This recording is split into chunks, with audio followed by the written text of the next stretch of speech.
بسم اللہ الرحمن الرحیم۔ السلام علیکم ناظرین، میں ہوں جی ایم جمالی اور آپ دیکھ رہے ہیں ڈیجیٹل کے سب سے بڑے چینل نیوز پاکستان کا پروگرام اے ٹو زی۔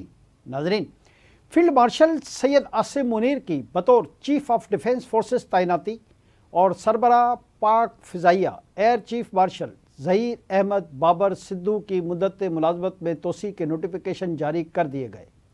ایوان صدر کی منظوری کے بعد وزارت دفاع نے فیلڈ مارشل سید عاصم منیر کی بطور چیف آف ڈیفنس فورسز تعیناتی کا نوٹیفیکیشن جاری کر دیا۔ نوٹیفیکیشن کے مطابق field marshal Syed Asim Munir chief of army staff کے ساتھ چیف آف ڈیفنس فورسز بھی ہوں گے۔ Air chief marshal Zaheer Ahmed Babar کی بطور سربراہ پاک فضائیہ مدت میں 2 سال کی توسیع کی گئی ہے۔ ایئر چیف مارشل کی بطور ایئر چیف مدت میں توسیع کا اطلاق 19 مارچ 2026 سے ہوگا۔ Air chief marshal Zaheer Ahmed Babar Sidhu کی مدت ملازمت میں توسیع کا نوٹیفیکیشن آئین کی شق 24(3) اور ایئر فورس ایکٹ کی شق 10(b) کے تحت جاری کیا گیا۔ دوسری جانب وزیر اعظم شہباز شریف نے فیلڈ مارشل سید عاصم منیر کو چیف آف ڈیفنس فورسز تعینات ہونے پر مبارکباد دی ہے۔ اعلامیہ کے مطابق وزیر اعظم نے فیلڈ مارشل سید عاصم منیر کے لیے نیک خواہشات کا اظہار کیا اور کہا کہ چیف آف ڈیفنس فورسز کی تعیناتی عصری اور جدید جنگی تقاضوں سے ہم آہنگ ہے۔ انہوں نے کہا کہ چیف آف ڈیفنس فورسز کی تعیناتی سے ملک کا دفاع مزید بہتر ہوگا۔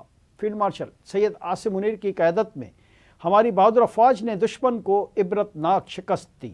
وزیر اعظم نے کہا کہ فیلڈ مارشل کی قیادت میں معرکہ حق میں شاندار کامیابی سے پاکستان کا نام پوری دنیا میں روشن ہوا۔ وزیر اعظم نے chief of air staff Zaheer Ahmed Babar Sidhu کو بھی مدت ملازمت میں 2 سال کی توسیع پر مبارکباد پیش کی۔ ادھر وزیر اعظم شہباز شریف کے مشیر برائے سیاسی امور سینیٹر رانا ثناء اللہ خان نے کہا ہے کہ چیف آف ڈیفنس فورسز کا حساس اور قومی سیکیورٹی کے حوالے سے بہت ہی اہمیت کا حامل ادارہ بننے جا رہا ہے۔ پارلیمنٹ ہاؤس میں میڈیا سے گفتگو کرتے ہوئے انہوں نے کہا کہ چیف آف ڈیفنس فورسز کے عہدے کے لیے قانون تبدیل کیا گیا۔ سی ڈی ایف کے لیے ریگولیشنز اور رولز فریم ہونے ہیں۔ رانا ثناء اللہ نے مزید بتایا کہ سی ڈی ایف کے رولز کے لیے بہت زیادہ احتیاط درکار ہے۔ اس کے نوٹیفیکیشن میں تاخیر سے متعلق قیاس آرائیوں میں صداقت نہیں۔ سی ڈی ایف کے نوٹیفیکیشن کو کسی چیز سے جوڑنا مناسب نہیں۔ ان کا کہنا ہے کہ سوشل میڈیا پر بیرون ملک سے پاکستان مخالف مواد پھیلانے والے افراد کی فہرست میں اضافہ ہوگا۔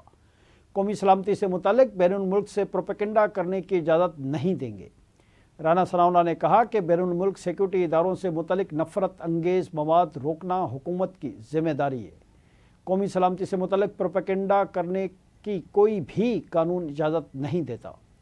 انہوں نے کہا کہ سہیل آفریدی اگر نیشنل سیکیورٹی کے راستے میں حائل ہوئے تو ان کا سیاسی مستقبل تاریک ہوگا۔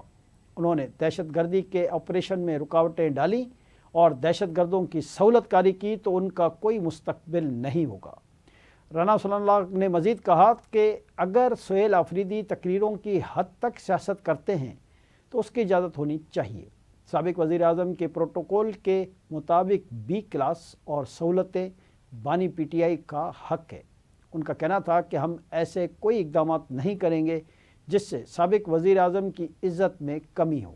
نواز شریف کو قید کے وقت اس وقت کی حکومت نے قانون کے مطابق سہولتیں نہیں دی تھیں۔ وزیر اعظم کے مشیر برائے سیاسی امور نے مزید کہا کہ سہیل آفریدی عمران خان سے ملاقات کی حد تک رہیں تو معاملات سے نہیں روکنا چاہیے۔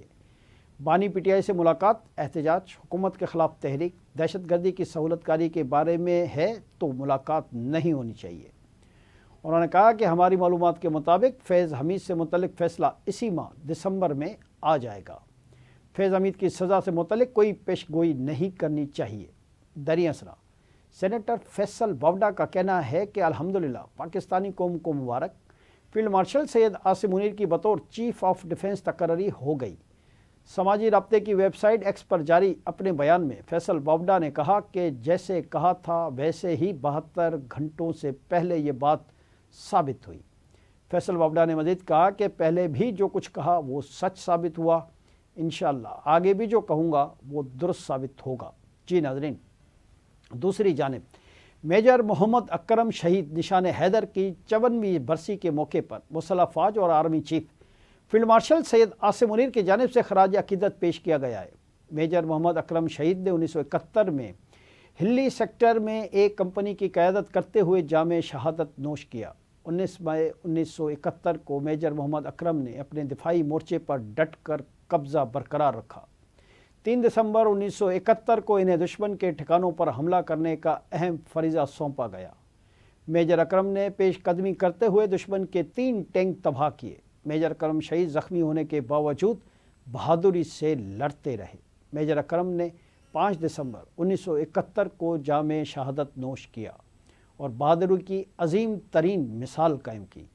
ISPR کے مطابق مسلح افواج ان تمام شہداء کو خراج عقیدت پیش کرتی ہے جنہوں نے اپنی جانوں کا نذرانہ پیش کیا۔